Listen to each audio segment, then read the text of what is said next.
लेकिन अब current affair के हर शिफ्ट में 7-7 सवाल 8-8 सवाल क्यों होते हैं? ये तो आपके फ़ोन में जहाँ पर हॉटस्टार और यूट्यूब खुला है, अब वो चूज़ आप क्या करते हैं ये आपके ऊपर डिपेंड करता है। मार्केट में 2 किताबें बहुत अच्छी हैं, अगर आप पढ़ने वाले को जो है वो किताब की दुकान अच्छी लगेगी, उसको पता ही नहीं घटना क्या हो रही है। उसको करंट अफेयर के बारे में कभी भी इस बात को ध्यान रखना, मैं छोटी सी बात बोल रहा हूँ, बहुत पहले भी मैं बोल चुका हूँ, हम करंट अफेयर पढ़ते क्यों हैं? आप ज़रा ये सोचिए कि करंट अफेयर को आपके पाठ्यक्रम में क्यों जोड़ा गया?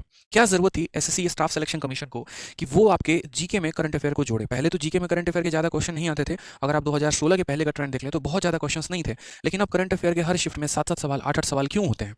ठीक है, कारण है मेरे भाई यहाँ पर। जिस तरीके से हमारे बाइलैटरल्स मीटिंग बढ़े, जिस तरीके से हमारा देश बढ़ रहा है, हमारा जीडीपी में ग्रोथ हो रहा है, ठीक है, जिस तरीके से हमारी सभी चीज़ों में ग्रोथ हो रही है, हम जिस तरीके से आगे बढ़ रहे हैं, तो आज के समय में जब कोई बंदा बिना करंट अफेयर पढ़े, एक तरीके से बिना उनके आसपास के नॉलेज का जानकारी हुए, जब वो सेलेक्ट होने के बाद डिपार्टमेंट में जाता है ना, तो एकदम डंब सा बैठ जाता है। उसको पता ही नहीं घटना क्या हो रही है। उसको ज़्यादा से ज़्यादा पता है तो वर्ल्ड कप किसने जीता वो पता है, ज़्यादा से ज़्यादा पता है तो चुनाव में यहाँ पर कौन से नेता हारे, कौन से नेता जीते, ठीक है, और यहाँ पर किस पार्टी की सरकार बनी उसके ऊपर मुद्दे पता है। लेकिन वास्तविक जो जानकारी है कि यहाँ पर भारत में क्या काम हो रहा है, ठीक है, हमने इजराइल के साथ क्या समझौता किया, हमने अमेरिका के साथ क्या समझौता किया, हमारी कूटनीति क्या, हमारी रक्षा नीति क्या है, ठीक है, जो आपको खान सर भी अपने वीडियो के माध्यम से इतना ज़्यादा बताते हैं, हम उनके बारे में अवगत ही नहीं होते हैं। कहीं पर अगर दिख भी रहा होता है तो हम नहीं तैयारी करते हैं। राज्यसभा टीवी जो है कभी आप उसको देखते हैं? लेकिन आप वहीं एक यूपीएससी एस्पिरेंट से पूछिए तो आपके फोन में जहाँ पर हॉटस्टार और यूट्यूब खुला है, जहाँ फर्जी थंबनेल के पीछे आप भागते हैं, वहीं पर उतने ही समय में खाना खाते हुए वो भी देखते हैं मोबाइल, लेकिन वो आपका वाला चैनल नहीं देखते, वो राज्यसभा टीवी देखते हैं। वो आज तक और एबीपी न्यूज़ नहीं देखते हैं, वो राज्यसभा टीवी में बैठकर पूरा जो भी काम हुआ है, पूरे दिन में जो भी इंपॉर्टेंट चीज़ें वो उसे नोट डाउन करते हैं, उसे पढ़ते हैं।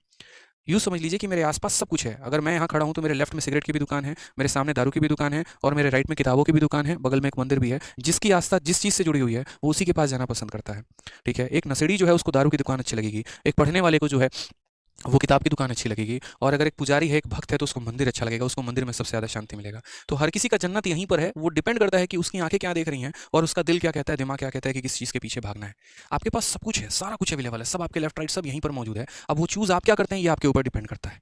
समझ रहे हैं? तो यहाँ पर जो है ना, करंट अफेयर पढ़ने की आवश्यकता क्यों पड़ी? क्योंकि एक तरीके से सब चाहते हैं कि आप जो है वो थोड़ा-सा अपडेटेड रहे। ऐसा ना हो कि आप यहाँ पर रट कर जा रहे हैं, पेपर क्लियर करके जा रहे हैं बस कि हाँ रट लिया, उसी के आधार पर आपका सिलेक्शन हो जा रहा है, ठीक है? और आप यहाँ पर जब जाते हैं तो एकदम डम से फील होते हैं, नहीं। तो इसीलिए जो है एसएससी हो गए, बाकी एग्जाम्स भी हो गए, वो ये चाह रहे हैं कि आप थोड़ा-सा अपडेटेड फील करें इसी वजह से। अब करंट अफेयर हमें कितना पढ़ना है? तो करंट अफेयर हमें बहुत ज़्यादा भी नहीं पढ़ना कि हम 1 घंटे की वीडियो किसी की बैठ के देख रहे हैं, नहीं करना भाई इतना। और करंट अफेयर को ऐसा भी नहीं करना है कि आखिरी के 1 मंथ में 6 महीने का करंट अफेयर पढ़ के चले जाएँगे, दोनों का नुकसान है। अगर हम 1-1 घंटे की डेली वीडियो देखेंगे तो आप यूँ समझ लीजिए कि इस 1 घंटे में आप ग्रामर की बहुत अच्छी प्रैक्टिस कर सकते थे, रीजनिंग या मैथ की बहुत अच्छी प्रैक्टिस कर सकते थे, लेकिन आप करंट अफेयर के एकदम डेप्थ लेवल में चले गए, जैसे आप इसका एकदम ओसो ही बनना चाह रहे हैं और इसके ऊपर किताब लिखेंगे। कोई चैनल करा रहा है 1 घंटे, वो बहुत अच्छी बात है, हो सकता है किसी और परीक्षा के लिए ज़रूरत हो, लेकिन वन डे कॉम्पिटिटिव एग्जाम्स के लिए 1 घंटे की करंट अफेयर की कभी भी आवश्यकता नहीं होती है। मैक्स टू मैक्स जो करंट अफेयर का रहता है वो रहता है आपको कि डेली के कम से कम अगर हम बात करें तो 10 से 15 क्वेश्चन हो गए वो बहुत है, और वीडियो लेंथ की बात करते हैं तो मुझे लगता है 15 से 25 मिनट जो है वो बहुत है, ठीक है। इतने मिनट की आप वीडियो देखिए, जैसे हमारे दीपक सर है वो करंट अफेयर पढ़ाते हैं, आपको कोई भी चैनल अच्छा लग रहा है जो भी है, ठीक है, तो आप उतने मिनट का करंट अफेयर देखो और उतने क्वेश्चंस आप लगाओ, बस दैट्स इनफ। अब यहाँ पर इनके क्या नोट्स बनाना जरूरी है, ये भी बच्चों के मन में आता है कि सर करंट अफेयर का क्या हम डेली बेसिस पर नोट्स बनाए? तो देखो, करंट अफेयर के कभी भी नोट्स नहीं बनाए जाते। करंट अफेयर में किन बातों का नोट्स बनाया जाता है वो बहुत जरूरी है। जैसे यूँ समझ लो कि दुकान में 100 चीज़ें हैं खाने के लिए, तो 100 के 100 खाने के लिए हैं, लेकिन वो एक ही दिन खाने के लिए नहीं है, ठीक है। तो करंट अफेयर में हम नोट्स क्या बनाना चाहिए, मैंने पहले भी कहा ऑफलाइन में, तो जो पार्ट आपका स्टैटिक का रहता है, जो नहीं बदलता है, आप उनके नोट्स बनाओ। जैसे मानो मैं करंट अफेयर पढ़ाया, मैंने 20 मिनट का लेक्चर, आपने मेरी वीडियो देखी, तो ये नहीं कि आज मैं जितने क्वेश्चन बोर्ड पर लेकर आया हूँ आपको अपने सारे नोट्स बनाने, बिल्कुल भी नहीं। इसमें जो स्टैटिक पार्ट था, जैसे कौन से राज्य में कौन सी झील मौजूद है, कौन सा दर्रा किस राज्य से होकर पास करता है, ये चीज़ें नहीं बदलने वाली हैं। तो ये नहीं बदलने वाली हैं, तो इनके नोट्स आप अपने कॉपी में बनाएं, ताकि इनको जितनी बार भी आप रिवाइज करें ना, उतना आपको मजा आए। यहाँ पर किस राज्य के सीएम कौन से नियुक्त हुए हैं यहाँ पर, तो इन सभी बातों पर ध्यान देना होता है, अच्छे तरीके से इनको पढ़ना होता है और इनके नोट्स बनाने होते हैं। किसी भी प्रतियोगिता एग्जाम के लिए जो करंट अफेयर महत्वपूर्ण होता है वो आखिरी के 6 से 7 महीने का करंट अफेयर जरूरी होता है। इससे ना ज़्यादा पढ़ना है, ना इससे हमें कम पढ़ना है, ठीक है। आप ऐसा भी कर सकते हैं कि मार्केट में 2 किताबें बहुत अच्छी हैं, अगर आप मान लीजिए कि शुरू से थोड़ी वीडियो देखने की आदत लगाइए और आखिरी के 1-1.5 महीने में स्पीडी की एक बहुत अच्छी किताब आती है। अब स्पीडी की किताब इंग्लिश में भी आने लगी है, पहले हिंदी में आती थी। आप स्पीडी की किताब जाके खरीद लीजिए, जो नोट्स बनाएंगे उससे कई गुना ज़्यादा बेहतर मटेरियल इसके अंदर दिया गया होता है, तो वो आपका समय बचा देता है।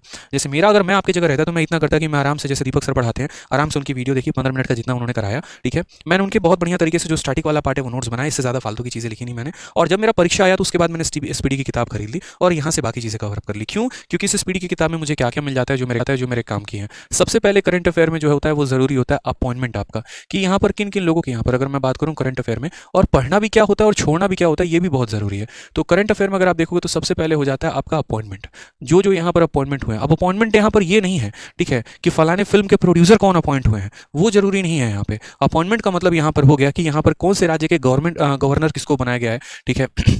यहाँ पर जो है वो बहुत ज़रूरी है। आनंदीबेन पटेल जो है और भी जो लोग हैं यहाँ पर, ठीक है, या मध्य प्रदेश के यहाँ पर सीएम कौन है, या शिवराज सिंह चौहान जो है मध्य प्रदेश के सीएम बने तो कितनी बार बन चुके हैं, इस तरीके से करके जो अपॉइंटमेंट्स होते हैं उन पर काम करना होता है।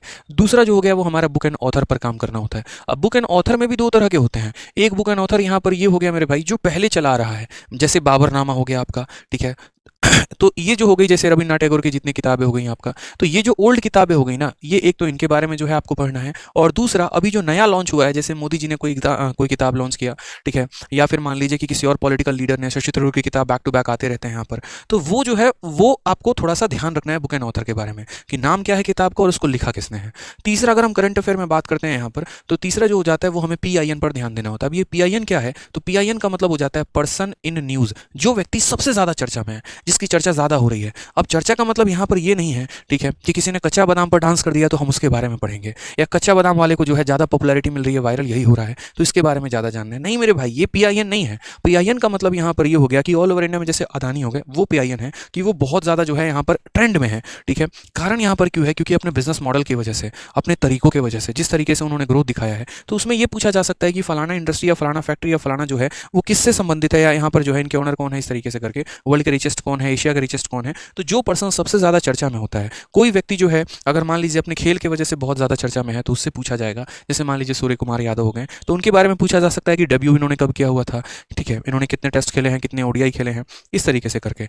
बॉलीवुड से बहुत ज़्यादा क्वेश्चन नहीं रहता है। बॉलीवुड में आपका जो क्वेश्चन रहता है वो आपका अवार्ड से रहता है, तो आपको अवार्ड में सबसे ज़्यादा फोकस करना है। अब अवार्ड में आपको दो ही जगह से ज़्यादा अवार्ड पूछा जाता है, एक तो आपका स्पोर्ट्स हो गया और दूसरा एक तरीके से फिल्म इंडस्ट्री हो गया। आप इनमें ध्यान रख सकते हैं, बाकी और कोई दूसरा ज़्यादा अवार्ड की महत्व होती नहीं है। स्पोर्ट्स में भी आपके ओलंपिक्स होते हैं, विंटर ओलंपिक्स हो गया, पैरा ओलंपिक्स हो गया, समर ओलंपिक्स हो गया, आपके अंडे यहाँ पर आपके अपने जो है इंडिया में काफ़ी अलग अलग स्पोर्ट्स होता है, उसके अंदर जो है ठीक है पूछा जाता है। तो ये स्पोर्ट्स में आपको जो है जो अवार्ड मिला है किसको, रेसलिंग में, ये भी पूछा जाता है फलाना व्यक्ति किस खेल से संबंधित है, रेसलिंग से कौन संबंधित है यहाँ पे, ठीक है। और यहाँ पर जो है मीराबाई चानू का किस खेल से संबंध है, अब इन्होंने हाल फिलहाल में फलाने ओलंपिक में कौन सा मेडल जीता है, या ओलंपिक में भारत की जो स्थान थी वो क्या थी, इस तरीके से करके। और फिल्म में जैसे दादा साहब फाल्के अवार्ड हो गया और भी चीज़ें हो गई, तो ये अवार्ड यहाँ से भी पूछा जाता है। तीसरा अगर हम बात करते हैं तो जैसे कोई भी इंपॉर्टेंट इवेंट्स हो गए यहाँ पर, और उसके बाद यहाँ पर जो है एक तरीके से इवेंट का थीम हो गया, ये बहुत ज़रूरी है। जैसे मान लीजिए कोई भी अगर ओलंपिक्स ही है तो उस ओलंपिक का पर्टिकुलर एक टाइटल भी होगा, ठीक है। अगर आप बात करेंगे 2020 में जो ओलंपिक है उसका टाइटल एक होगा, 24 में जो होगा उसका टाइटल होगा। उसके बाद यहाँ पर मेजबानी कौन करेगा, कौन सा कंट्री पिछली बार होस्ट किया था, कौन सा कंट्री उसको आगे होस्ट करने वाला है, तो ये सारी बातें यहाँ पर जो है इन बातों का ध्यान रखना होता है। और ये आप तभी याद कर पाते हैं जब आप डे बाई डे जो है वो डेली प्रोसेस से पढ़ते हैं। लास्ट अगर हम यहाँ बात करते हैं तो मिलिट्री एक्सरसाइज भी बहुत ज़रूरी होता है। जैसे अगर मैं मानो यहाँ पूछूं कि संप्रीति जो है, संप्रीति मिलिट्री एक्सरसाइज किसके बीच में होता है, अब जरा कमेंट बॉक्स में आप बताइए कि संप्रीति मिलिट्री एक्सरसाइज किसके बीच में होता है। फिक्स है यहाँ पर, फिक्स है कि संप्रीति फलाना फलाना देश के बीच में होगा, इंडिया और किसके बीच में होता है, चलिए बताइए। ऐसे कई सारे संप्रीति हो गए, MOU होता है, MOI होता है, मेमोरेंडम ऑफ अंडरस्टैंडिंग हो गया, इस तरीके से करके। तो ये सारी बातें जो है वो आपको ध्यान रखनी होती हैं। सर आप पक्के खिलाड़ी जब तक नहीं बनेंगे ना, यकीन मानिए आपसे कोई पेपर नहीं होने वाला है, ठीक है। हाँ बिल्कुल, इंडिया और बांग्लादेश, बहुत शानदार, बिल्कुल इंडिया और बांग्लादेश का जो होता है वो आपका क्या होता है, संप्रीति मिलिट्री एक्सरसाइज होता है। ऐसे ही इंडिया श्रीलंका का भी होता है, इंडिया भूटान का भी होता है, इंडिया नेपाल का भी होता है, इंडिया अमेरिका का भी होता है, इंडिया इजराइल का भी होता है। तो ये चीज़ें पढ़नी बहुत ज़रूरी है हमारे लिए। अगर हम नहीं पढ़ेंगे यहाँ पर तो बहुत सारी दिक्कतें हमारे साथ आ सकती हैं, ठीक है। चलिए आ जाइए, अब बात करते हैं यहाँ पर नेक्स्ट जो पॉइंट आ रहा है।